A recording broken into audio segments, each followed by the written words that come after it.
is now on. Oh, I haven't put up the banner yet. Grab a headset. Yes. You haven't put up the what? Banner. Banner? Grok. Banner. Yeah. Bruce Banner. Okay. Bruce Banner. Bruce Banner. Okay, we are starting the stream. We are starting the recording. And I have to tell people what it is that we're doing, which is GrokTALK for the week of 5/10/2014. And the alternate whole gang is here. No, you can't sit way back. You gotta sit forward at the table so we can see you. You can't hide behind me. Nice try, though.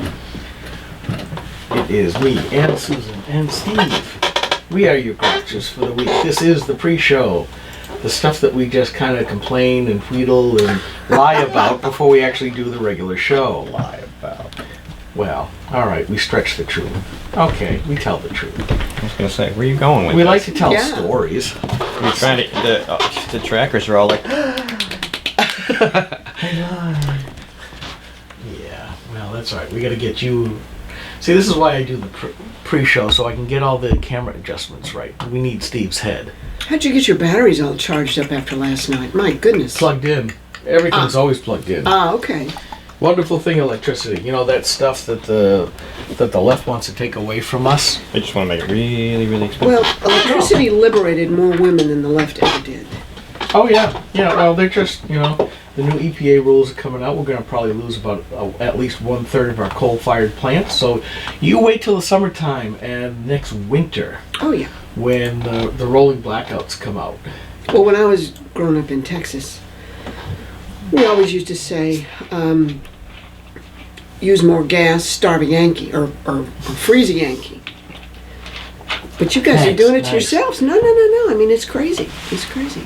And with the legislature about to order PSNH to divest themselves of their power plants, you think electricity rates are high now?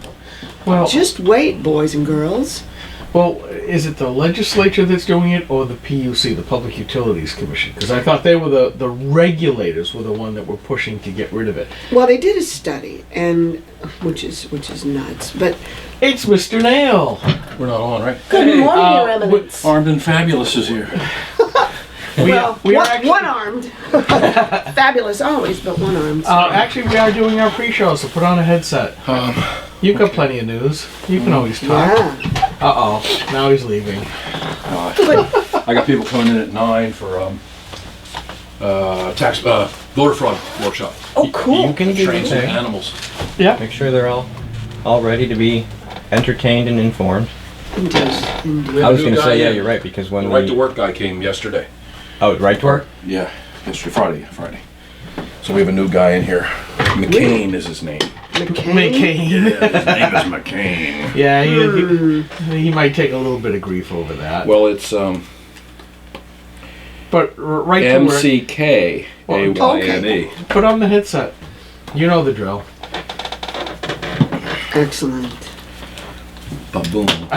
Yeah, putting the headset on outside out is That's good. Yeah, I do that with my spikes once in a while, if you have to go in between two trees. Oh, man. So When's it start? we were just talking about the PSNH divesting themselves of their. Integrity and morals. Well, Cojones. I'm not a fan of necessarily of PSNH. However, when you think about the fact that they are called and required to be the provider of last resort, that's the deal. Yep. When you're a regulated utility, you offer up your obligation to make sure that the guy at the last single house at the end of you-know-what road has electricity regardless. And if it goes out, you fix it. In exchange for that, you guarantee, you agree to allow the regulator to determine what they believe is a fair rate of return.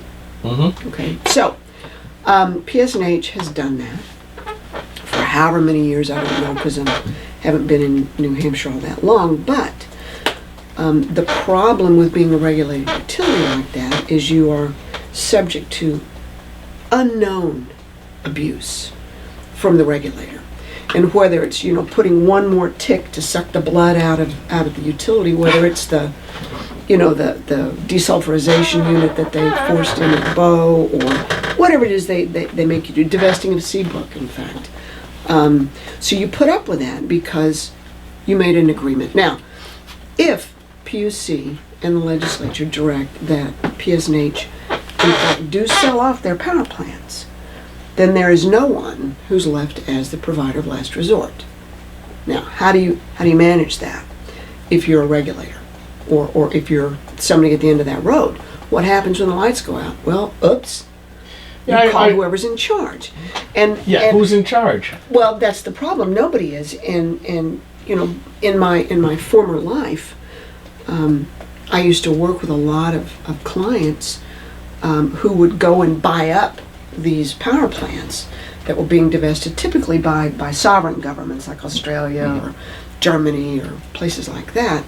Because they wanted cash. Okay, the government wanted cash, so they're going to sell this stuff without any thought to what happens. Typically, these plants were completely paid off, and their value was more in the product that was delivering electricity rather than the asset itself. And so people would go in and they, oh my God, we're going to get a power plant, and we're going to own it, we're going to be in charge. Well, they borrow money to buy it, and you're still selling electricity. So you price your electricity at the cost you need to repay your debt. And typically senior debt has to be repaid in 7 years. So you've got that first 7 years to recapture your payments to your lender. And the price of electricity always went up. So they'd go broke and they'd sell to somebody else, and you were in this downward spiral into like an the airline. abyss. Exactly. So, New Hampshire, and certainly Jeb Bradley Obamacare divestiture. Incorporated LLC. I suspect he's tax exempt. Esquire. Esquire, yeah. Started this back in the 90s and then stopped at midway. You can't really do that. So I don't know what's going to happen. I would not, if I were the regulator, force PSNH to divest themselves, partly because they're not going to have anything to do after that, except that stupid renewables stuff. Because they don't regulate anything. They don't regulate the internet. They don't regulate telephone anymore. And if they don't regulate power companies, what are they going to do in that nice new building except make our lives miserable through renewable energies and taxes?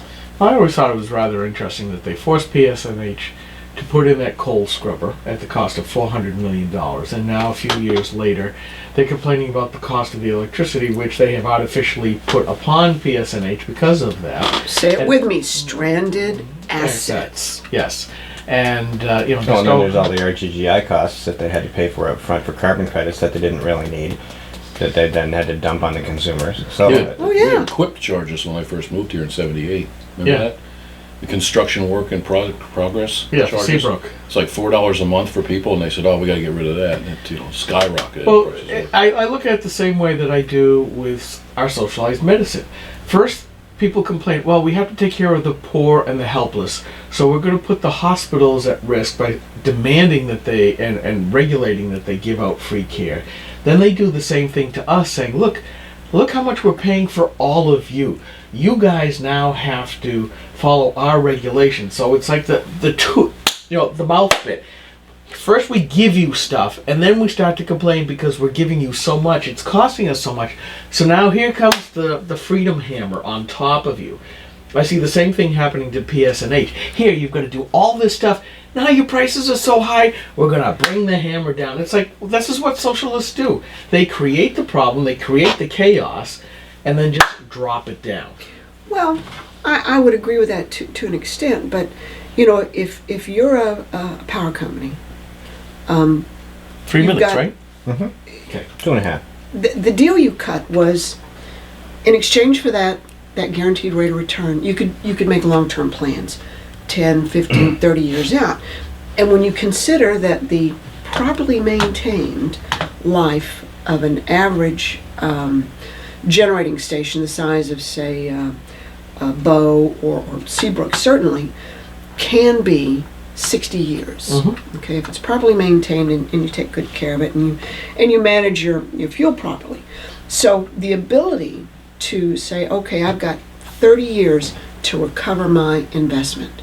That keeps rates low because you're allowed to recover those rates for your fixed and your operating costs through your power charges. So you've got 30 years to recover that. So you keep those rates low. But when you slap on a $435 million unnecessary cleanup system that's dubious in nature, because when you think about trying to clean up mercury, you can't even, you can't find it in the coal as a component. It's in it's an adder, if you will, in coal reserves. So it's not a chemical component of coal. So there's no way to predict what's in it. There's no way to predict how it reacts in the furnace, whether it goes to gas or whether it goes to a liquid, or whether it's a solid and it drops out. There's no way to predict that recovery.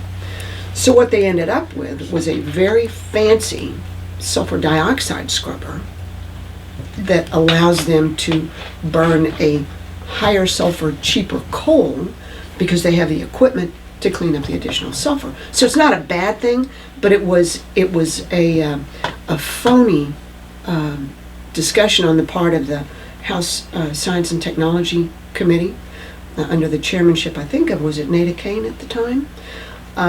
It was a fraud. They passed mercury Perfect for emissions. regulators. Of course it is. Something that's unregulable. It So is. there you Isn't go. that So fun? We're All here. right, we're gonna come back in about 10 seconds. We'll be right back. I gotta make sure no one's come in. Got some more Unregulable. goodies to get out of my truck. Unregulable. I don't know how like to spell Unregulated. it. It's got all the boobles in it. Okay, I'm going to put up a banner.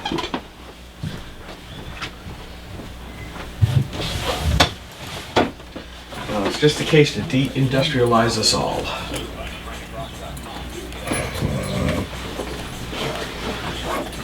Right-wing, hard-charging, gun-toting, opinionated, outspoken, rabble-rousing, letter-writing, radio, microphone-stomping conservatives and rational libertarians.